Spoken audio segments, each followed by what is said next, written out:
Any other questions? I don't know if you have any more water questions, but Oh, go ahead. we're both wondering about the buoys, and I know some elected officials have raised concerns about whether or not that would affect the 1970 boundary treaty.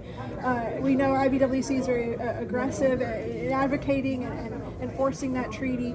So does IBWC have concerns that the buoy system, which so far is north of us, might impact that 1970 water treaty? And if so, what actions are you taking to try to mitigate that or address that with the state of Texas? So at this point, we have reached out to the state of Texas to let them know that we have an issue with regards to all of the activity that has been going on, and that there's a process required to request a permit to be able to realize this activity.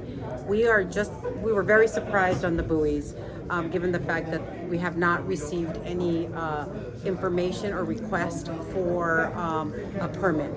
We have referred all of this information to DOJ, Department of Justice, and they are moving forward on evaluating this information. But in the meantime, as we get more information as to what's being done, our job is to refer it to Department of Justice. Do you think at all that the IBWC might make recommendations to DOJ to file some sort of civil litigation similar to what happened here with the Fisher border wall? So at this point, I'm not at liberty to discuss attorney-client type of privilege right now, but there will be news hopefully forthcoming shortly.